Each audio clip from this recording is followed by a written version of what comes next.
guest today is an internationally known American R&B and house music sensation straight out of Chicago.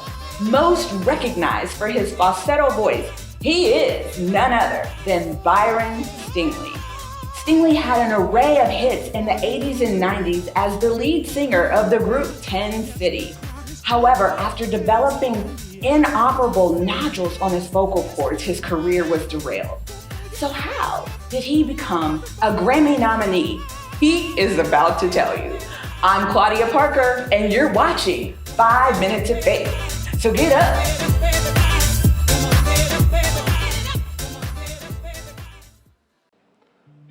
Hi, I'm Byron Stingily, and I'm an educator, a songwriter, producer, and singer. And this is my testimony on 5 Minutes of Faith with Claudia Parker.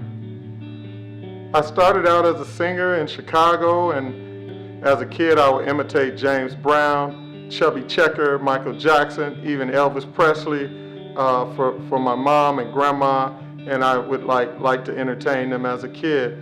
And so it came natural to me. I promised my mom that I would get an education before I would pursue music, but halfway through college, the house music scene, one of my friends had put out what we call a house music record, and he called me in college and told me how house music was getting ready to take off, and that I should come and be a part of pioneering this style of music. I've gotten 3 record deals in my lifetime without even playing a demo. One of the times, to show you about how faith is, one of the times I had lost my record deal, and I left the group I was in, and I was a solo artist.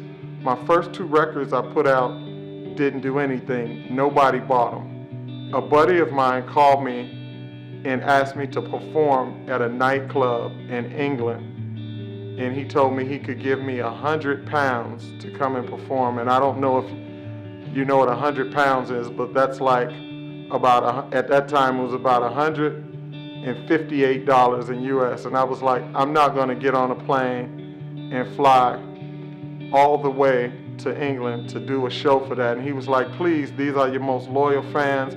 He said I could pay for your airfare and hotel and give you that to put in your pocket, just I guess as a love offering or a gratuity. I know I can't pay you what you're worth.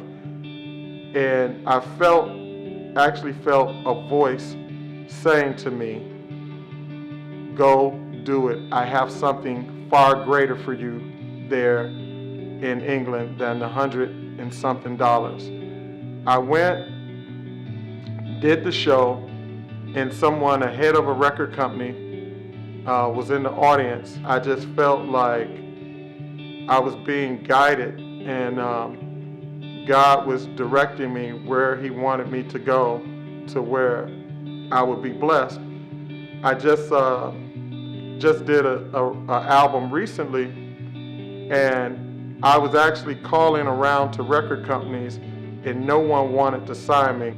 And just when I said, you know what, I'm not going to worry about it, and I let it go, out of the blue, the head of a label called Ultra Records, which was part of Sony, the head of the label texted me and said, hey, I'm going to be in town, let's go have dinner. We went to dinner, and he said I was one of his favorite artists and that he would like to do an album on me. He was like, I can't give you a lot of money, but I'll give you enough money, and I'll give you the freedom to create the type of album that you would like to create. And I did that album, and that album was just nominated for a Grammy. And I know that it was not through my actions, that I had to sit back and wait for God. A lot of people don't know this. 20 years ago, I lost my voice through nodules, and I went back to school, got my degree, what they call it, Type 75, which allows you to be a school principal. When I lost my voice, I questioned God. I questioned, like, I've sang my whole life. Why would you take my voice away from me? Why would you take my livelihood away from me? the only thing that I've ever done and supported myself with my entire life.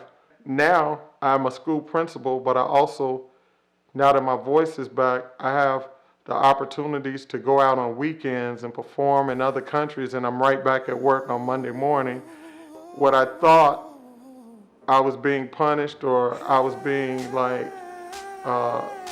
being cursed, I didn't realize how much God was blessing me. I'm just so thankful now. Now that I am a little older, I get a chance to look back and I see the blessings through it all and by faith.